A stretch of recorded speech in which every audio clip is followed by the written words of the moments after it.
Hi, hello. Are we ready for vampire things today? I know I am. I don't know how much you can see it. My hair will get out of the way. Just got this piece. Love it so very, very much.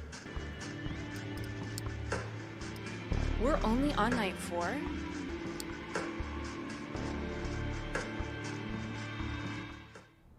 Once more, darkness falls upon the city. You wake up, same as you have these past few nights, in a windowless room. As you pry open the reinforced steel door, you look out the window to see, invariably, a sky bereft of sunlight. And then it hits you. The hunger. For a moment, you let yourself wonder if there will ever come a night when it's just not there.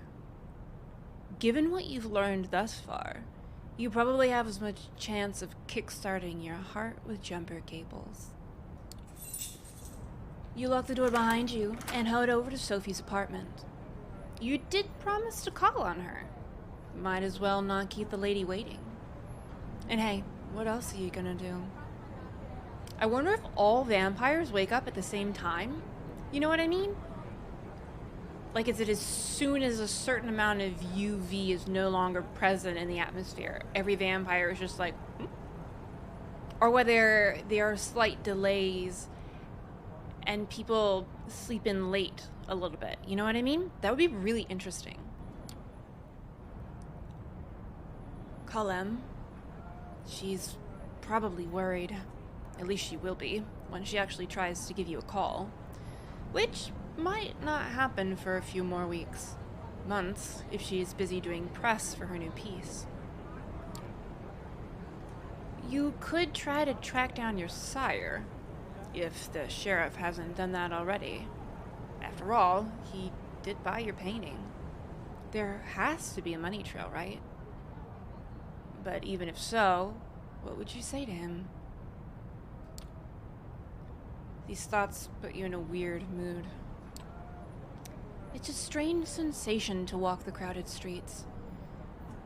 Same as you have so many times before, but feeling so disconnected. All these people, and you're not one of them. Not anymore. You're a vampire, kindred, and you need to carve your own path in this strange new existence, one way or the other. Appropriately enough, you arrive at Sophie's building just as that thought crosses your mind. A quick word with the security guard, and you're let into the elevator. That makes me miss Chunk.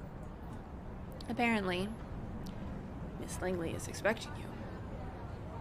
Of course she is. You knock and wait, patiently, as the footsteps on the other side grow closer. Finally, the door opens, and Gregory, Sophie's driver, invites you in. You find the lady herself standing by the window, silhouetted against the city's midnight glow. She stares out, motionless, like a marble statue.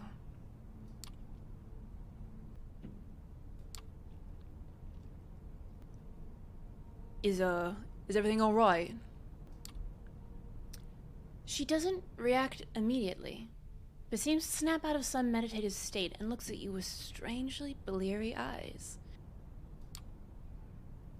Yes, it is. How kind of you to ask. Tell me, when you look out at this city, when you see the lights, hear the hum, smell the rain on the pavement, what do you think about? You gaze out. You thought the city couldn't surprise you anymore. You've lived here all your life, after all. But tonight, something feels different. You realize, in this moment, that you truly have changed. Yeah, you know what Sophie means. The way she gazed out that window and saw the truth beyond. You do the same. The view's fascinating. each detail absorbing, every angle a new experience. The familiar made sublime. When you turn to Sophie again, she smiles at you knowingly. So you understand. I had my doubts, but perhaps we are of shared lineage after all. God damn, I love the toreador. You see, the blood that flows within me is that of Clan Toreador. Are we just supposed to be finding this out? There are 13 such bloodlines among us, kindred. Although that number has been contested in the past, and these nights, it seems that nothing is certain anymore. The clans have gone by many epitaphs over the years, but the names used these nights have their roots in medieval times. The original Inquisition, if you can believe it. They used to categorize us, describe our inherent differences. In time, we adopted them ourselves. Each clan has a uniqueness about it, inescapable, originating from an ancient progenitor, carried from sire to child. For the Toreador, the gift lies in a sensitivity of sorts. We're uniquely attuned to beauty and ugliness both. We can see either where most cannot. A blessing on most nights. Occasionally a curse. The sheriff... Excuse me, what? The sheriff is of my clan as well. Although you'd be hard-pressed to see him as such poor 𝒂𝒃. It breaks my heart to see him in this state. If you were like, place bets on what clan 𝒂𝒃 is, I would not have guessed Toreador. I mean, obviously it's not like Nos or something, but Toreador. Still, there is a beauty to it as well. Nothing like a good fall from grace. Try as she might to act playful, you can tell she genuinely cares. She lets her gaze wander for a brief moment, but is quick to regain her composure. Then there are the Ventru, known for their pride and a proclivity to rule over others. The prince represents that clan, as is quite common in our society around the globe, where the blue bloods think themselves rulers. The Bruja like to see themselves as preeminent revolutionaries. They call for universal rebellion, while being slaves to their own temper. But we won't discuss the rabble much anymore. Not after they've largely broken off with the Camarilla. To think they were philosophers once, long ago. I hope to tell you more about some of the other bloodlines tonight. Do we really not know that we're Toreador? She already said that we were, I think. So, let's try to do this one. Say I meet a vampire for the first time. How can I tell what their clan is? Usually you cannot, with a few exceptions perhaps. For some clans, the uniqueness I mentioned bleeds into their appearance or disposition. But even then, that can be misleading. Outside of a very few specific cases, knowing one's clan is less important than understanding who they are personally. What drives them, their wants, their needs, weaknesses too. Speaking of which, we come to the reason I wanted to speak to you tonight.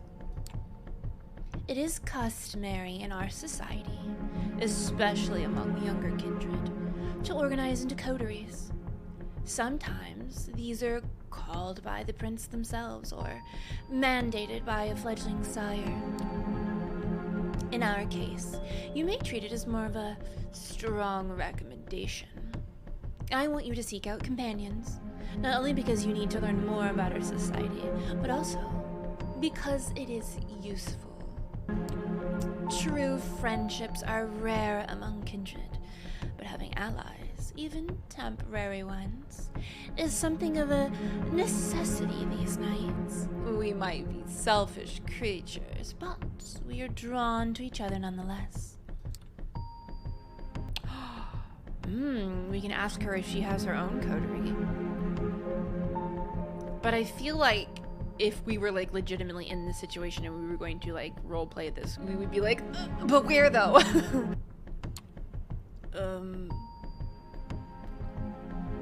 Any suggestions on where I should start looking? I was just about to get to that. She puts on a mysterious smile. I spent some of my precious time last night asking around, pondering potential kindred for you to meet. I came up with a short list of contacts. I hope you'll appreciate the gesture. Forging a partnership with them might offer perspective and viewpoints that I cannot provide. Lenses through which to view our kind. They're all members of the Camarilla, of course. More or less. We get to make friends. I don't want to like go here because she's done a lot to save our hide.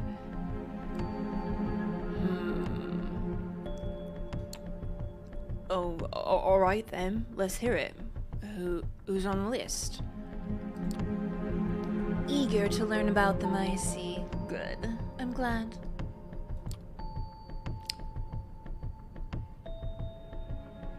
So let us start with the Tremire. They're a powerful clan, disliked by many, but feared and respected by more. They have been an important pillar of the Camarilla since the very beginning. They're blood sorcerers. Blood sorcerers? You could swear you once saw them play at the Apollo. Probably not the same blood sorcerers, though. Sophie snickers. Oh, child, don't be caught with that look on your face when you meet a warlock in person. They really are quite adept at using vitae, their own as well as others, to unique and potent effects. Since they're quite rigid in their hierarchy, the kindred I had in mind for you might need some persuading. His name is Agathon. From what I hear, he's quite the scholar, very ambitious. The child of a noted tremire here in New York, Ashlyn Sturbridge. Spend enough time with Agathon, and I'm sure you'll run into her sooner or later.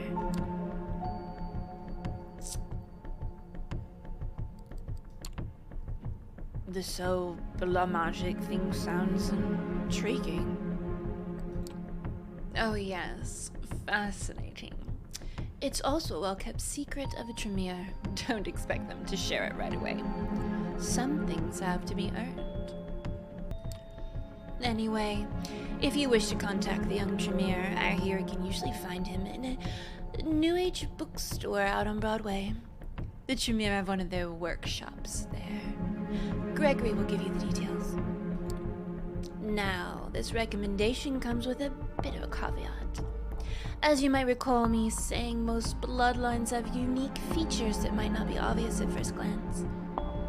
Well, there is one clan whose members wear their curse on their sleeve. The nosferatu. Wait, nosferatu?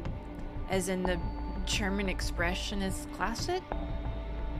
No way. No wonder they make their havens in sewers, abandoned buildings, and such. Their appearance is hideous and obviously unnatural. Had they walked the streets like other kindred, the kind would have learned of our existence long ago. Did she just shudder? It's hard to tell with her usual complexion, but you could swear her skin suddenly took on an even more sickly color. The one I have in mind isn't as big of an eyesore as the worst of them, but he's no Adonis either. Still, he has some talents and connections that you might find useful. His name's D'Angelo, and he has an office, for lack of a better term, in the otherwise abandoned grain terminal in Red Hook, right next to one of those Swedish stores. Ugh, the name escapes me. The ones with the awful furniture. Oh, a Toreador shading IKEA.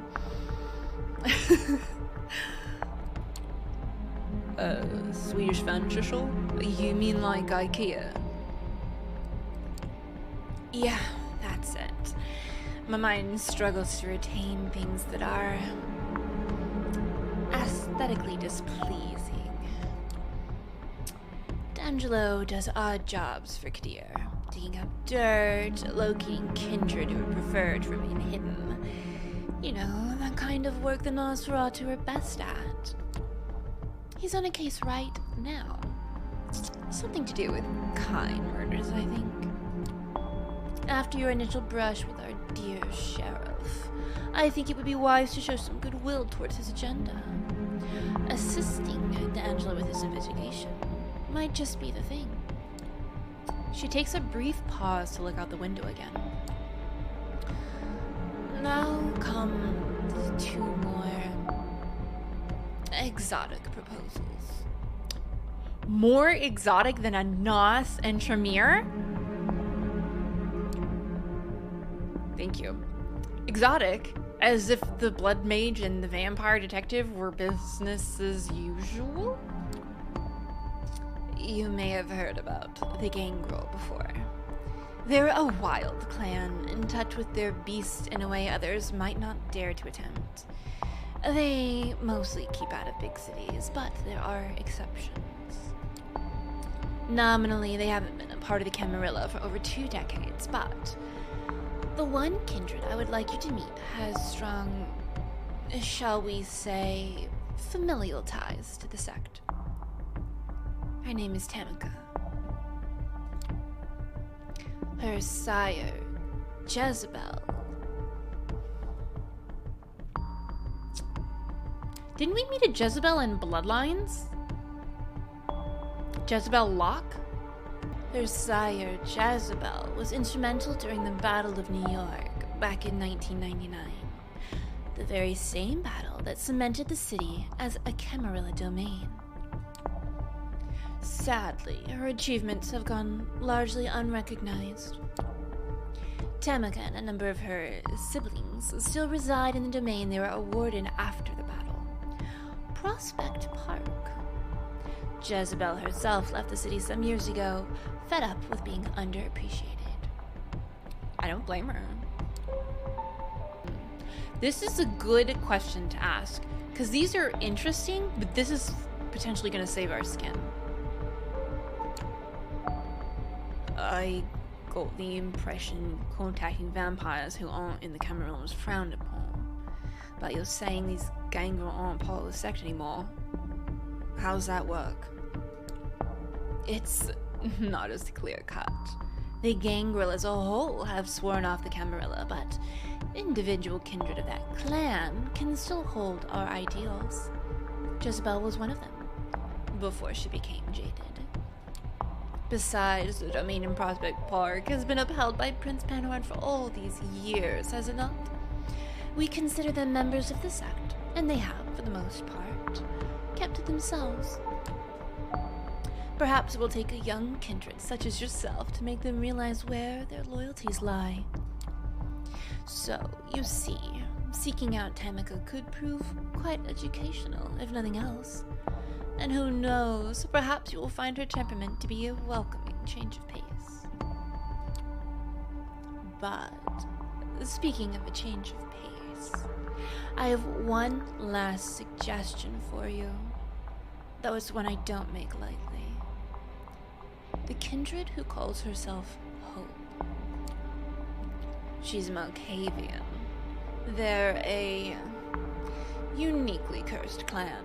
For centuries, we considered them mad, insane, unhinged. But those of us who spend enough time with them come to understand the truth. It's no sickness, but a unique perception of the world that has them appear to us as unstable. And that perception can prove to be very valuable. Having a malkavian as your companion might be taxing on the nerves and a true test of patience at times, but their insight and intuition are unrivaled among kindred. As for Hope specifically, she is said to be a recluse, but I have it on good authority that she can currently be found in an internet cafe, I believe it's called, in Lower Manhattan. Gregory has the address. The amount of money I would give for it to be a franchise of Ground Zero, the internet cafe in Hollywood in Bloodlines. Where did you learn about her exactly? One of my colleagues told me about her. He considers her uniquely talented and tapped into the current fads among kind. Not something I'm personally interested in, as I'm sure you know by now. I take his word for it at any rate. Well, I believe that's all of them. I still have a few social calls to make tonight, so I'll leave you to it. Use tonight and tomorrow night to arrange some cordial visits of your own. I will send Gregory for you as soon as I have further need of your services. Oh, that reminds me. You'll need a car. Join us downstairs, won't you? She smiles once more and turns to her driver. He helps her put on her coat, and the three of you leave Sophie's apartment. I'm assuming by now that Gregory is her ghoul. Sophie points to one of the cars near the building as Gregory hands you the keys. It's a rather inconspicuous compact car. A decent-looking, if not luxurious, ride. Stay safe, Emma.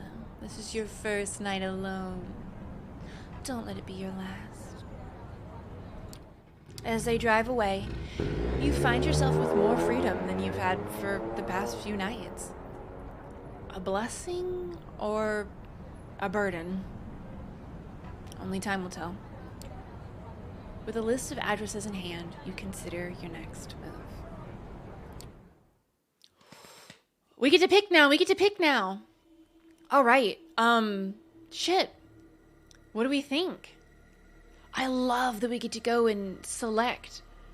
There's what looks like a compass, but it's got the moon on the top and the sun on the bottom. And I think that maybe it will turn as we go along. Just a guess. All right.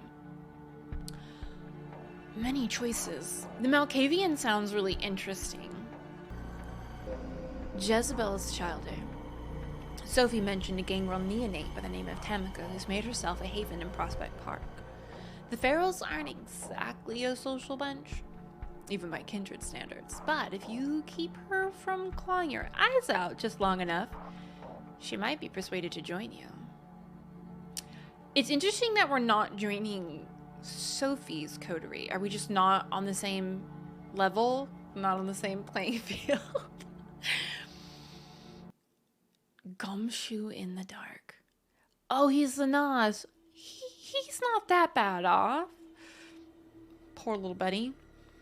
A recent string of violent killings has the Red Hook district of Brooklyn on edge. Sophie mentioned the Coterie 𝒂𝒾𝒶 has a secret associate investigating the murders. A nosferatu neonate by the name of D'Angelo. If you help him out, you might be persuaded to form a lasting partnership. Searching for Hope. Sophie suggested you meet Hope, a reclusive member of the Malkavian clan. She's supposedly holed up in an internet cafe in Lower Manhattan. I am tempted to do the Malkavian because the interactions are so interesting, and she's also in an internet cafe. PC bongs are cool. It's a kind of magic. Sophie's mention of a vampire clan of blood sorcerers sparked your attention. One of them, Agathon, could potentially be your introduction to the bizarre powers of the tremire. I think I want to do Hope, though. Malkavians, internet cafes. It sounds like a good time.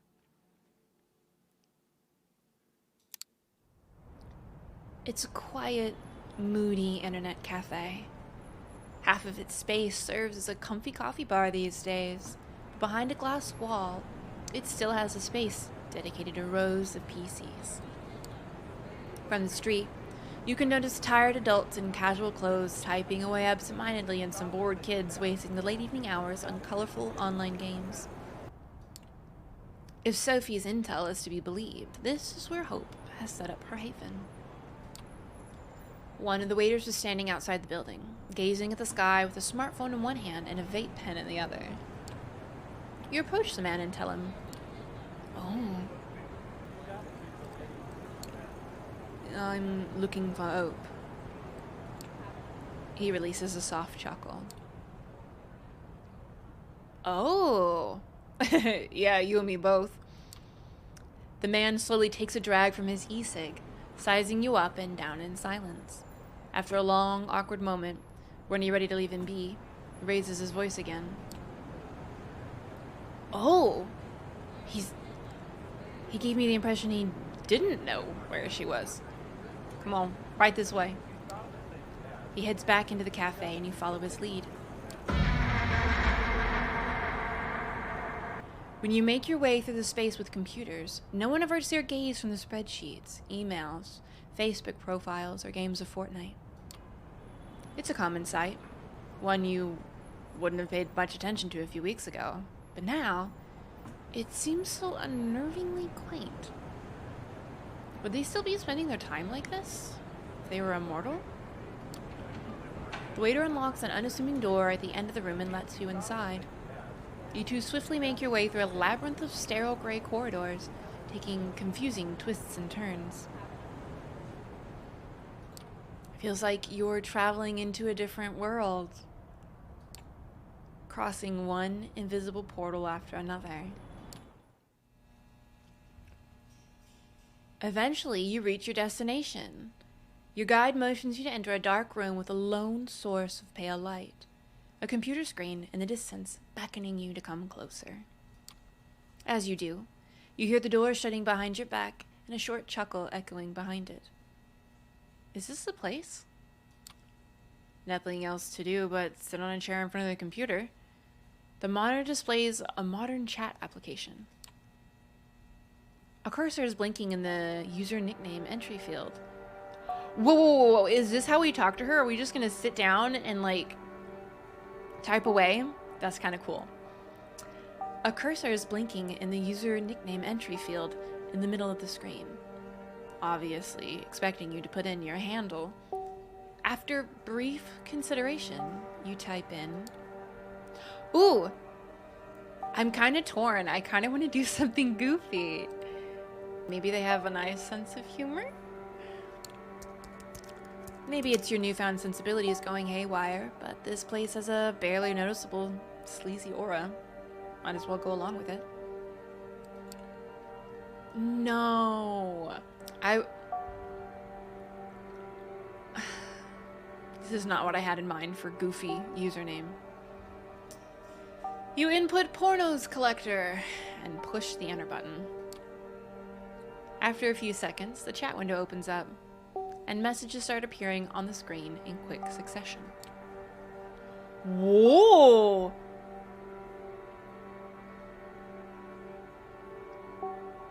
I'm gonna let it finish?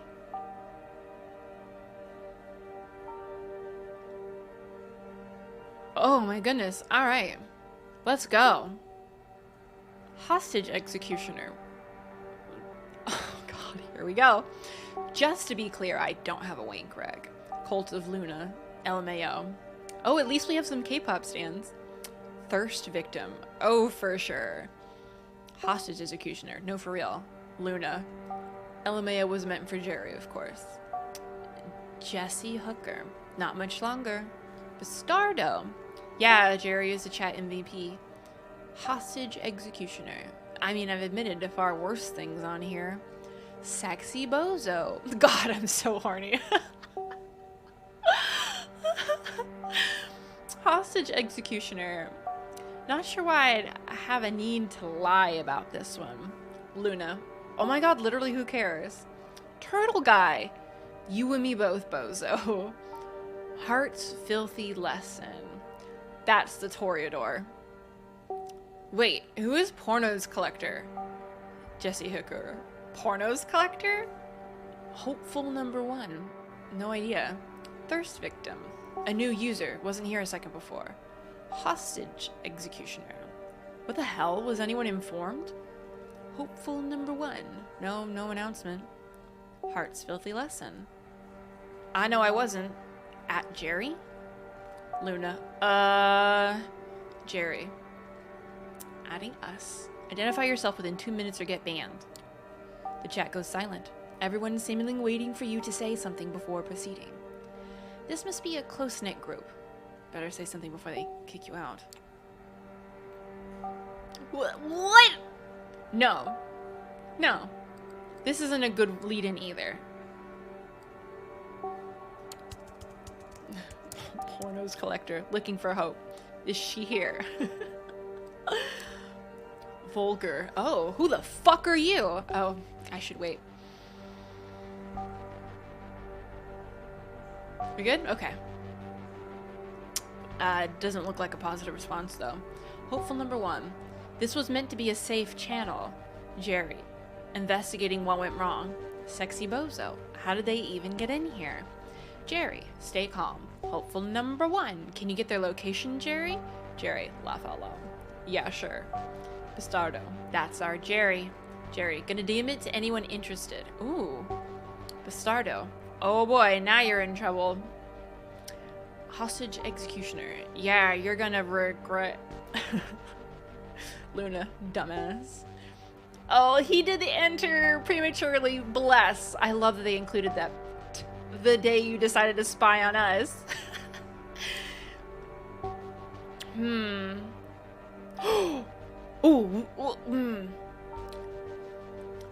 I want to use presence really bad. But I'm not sure it translates through computer screens. I know if you get to a certain amount of presence, I think, but I think it has to be a video feed or the sound of your voice. I'm not positive, but I highly doubt we have it. I do want to use it all the same, though. You've had enough of these trash-talking randoms. Time to teach them some respect. Your blood fires up. Ancient power starts coursing through your veins, fingers tapping the keyboard buttons on their own. I'm nervous. No! No! No! We're not a dirty Ventru. We're not using dominate. God damn it, this is gonna go bad. You people better stay quiet if you know what's good for you. You have no idea who you're messing with. I sound like an 11-year-old. You will obey me. My dad owns Halo. The chat goes silent once again, and then it explodes. Okay, I'm gonna wait for them to finish. I do love that somebody just SpongeBob memed us. Thirst victim. Ah ha ha ha ha. Bastardo. What am I looking at here? Sexy bozo. Lol. Vulgar. Oh shit. Watch out. He started typing properly. As the person who almost 99% of the time types in like complete capitalized punctuated sentences, I feel added right here. Heart's filthy lesson. I'm so glad I decided to log in earlier today. What? How the fuck, Porno's collector? You have no idea who you're messing with.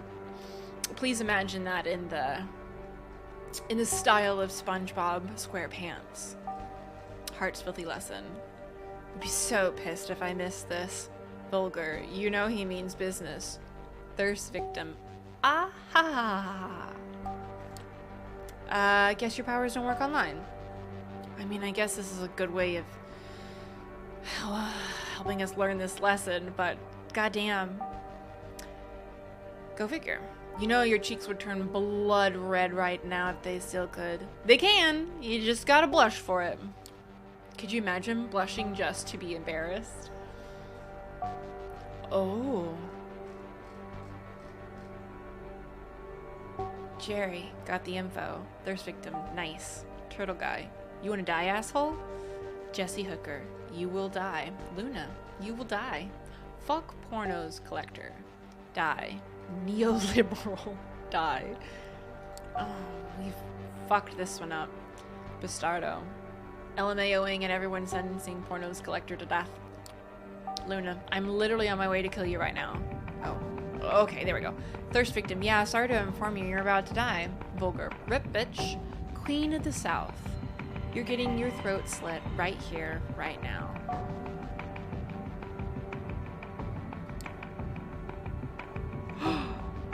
A split second after you read the message, you feel someone's arms tightening around your neck. The violent return to reality catches you off guard.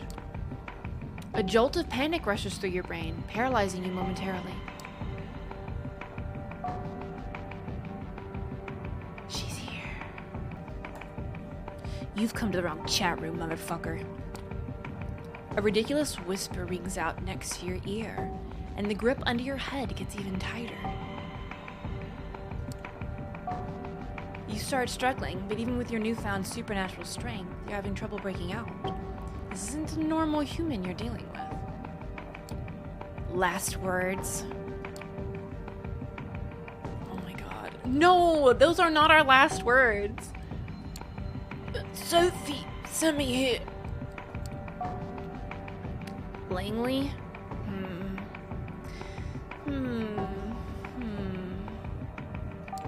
The hand holding your chin shifts its position slightly. Don't struggle, I'll break your windpipe. Or my phone. Which would end up even worse for you. Oh! Sounds of a camera shutter and light flashing. Did they just take some selfies with you? Alright, that's enough fun. I'm letting you go. We can have a talk. Don't do anything stupid, Mr. Intruder. Pretty please. The mysterious assailant loosens their grip on you and gently pushes you away. You quickly turn to take a good look at them.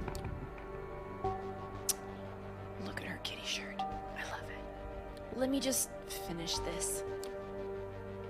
It's a pale blonde woman in her 20s, giving you slightly judgmental looks while rapidly typing away at her phone screen.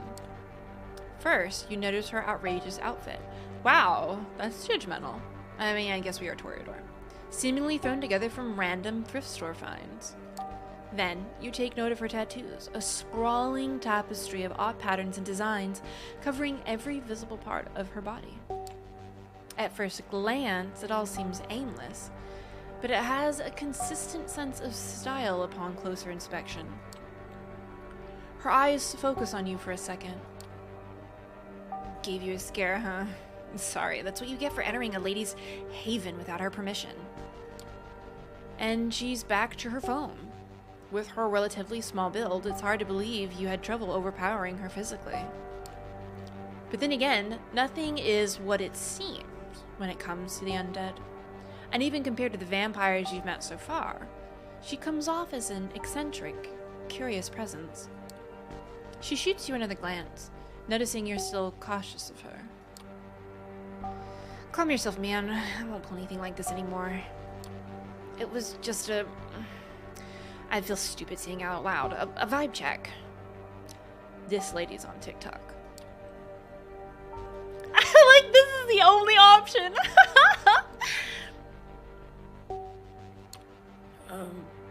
Vibe check? Yeah, I got a glimpse of your vibe on the internet, and in a dangerous situation. I'd say I got a pretty good idea about who you really are. I'm Hope, by the way.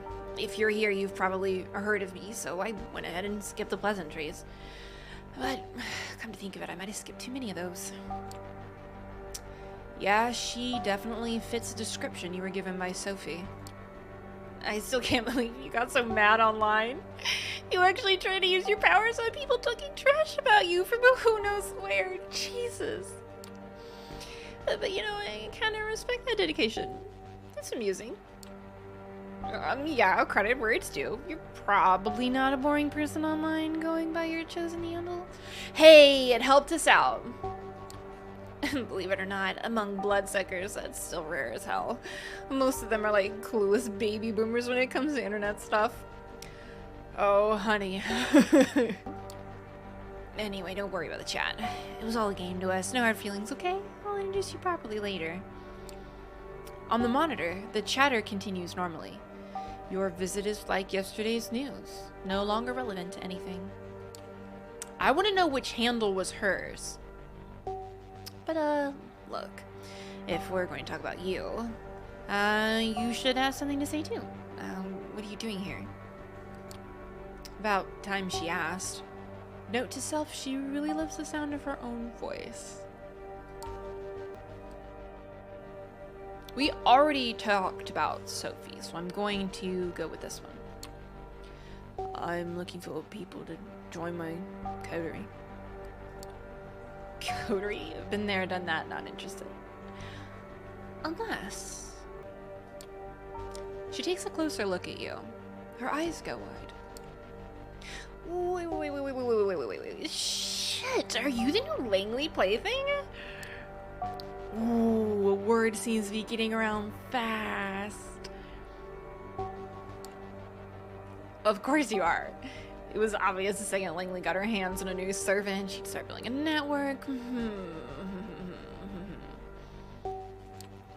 Your, missions tell me that could really come in handy when... But Langley, that's a risky game. This kind of ambition attracts too much attention. Piss off, but then again, fucking Kara.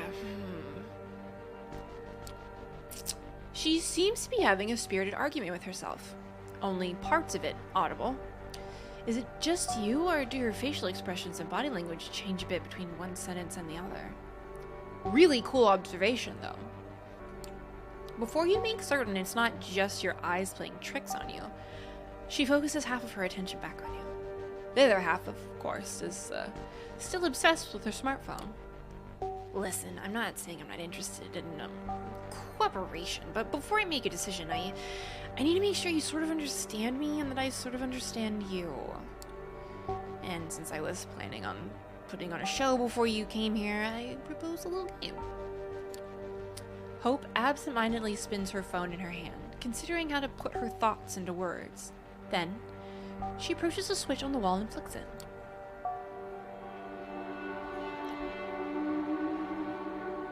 Oh! That kind of show.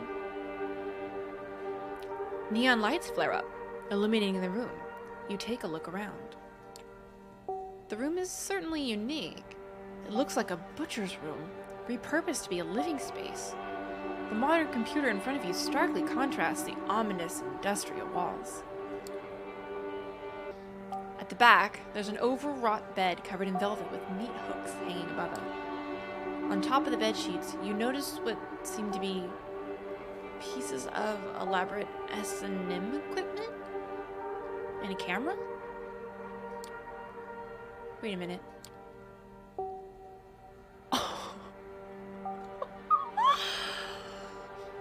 You want my help? Moderate my cam show. Cam show? Your eyebrows twitch involuntarily. This is definitely not the kind of request you expected to hear tonight. She notices your confusion. Take it or leave it, buddy. You just became a kindred, but you want to become my partner in crime? Show me you can handle yourself while watching my back in an everyday environment. She's serious. The show starts in 10 minutes. If you think yourself better than this, better walk out the door right now.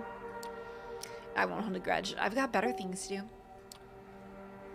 As if to prove it, she looks at something displayed on her phone and cracks a brief grin. Another reply typed down with absurd speed. Tap, tap, tap, tap, tap, tap. 9 minutes. It's now or never. Show moderator. Risk of violating the masquerade. Hi. Content warnings? Oh yes. So do you teeth job? Oh my god. Sure, what the fuck? Well, they'll not. Hope brightens up. Your smile looks surprisingly sincere. Excellent. I promise you might find this interesting in more ways than one. Alright, give me a second. She spends a minute setting up the computer you used before, then urges you to sit down. The explanation of the moderator's functionalities is simple. It boils down to ignoring anyone who doesn't disrupt the chat, banning anyone who does, and kicking anyone who's causing minor trouble. 5 minutes later, she's already online, sitting on her bed, in a provocative pose. It's a sex show, isn't it? Her voice, previously hushed, rings out with full force. All right. I'm gonna leave us here for this, because this is a perfect point to come back in. I'm really glad we did malkavian first. She seems like somebody who would be fun to hang out with every so often, you know what I mean? But then again, I like internet things and playing video games, and she lives in a PC bunk. I'll see you guys in just a bit, okay? Thanks for watching. For more content, you can check out these videos, or my stream on Twitch, or my reaction content on TikTok. All the links are in the description. Have a great rest of your day.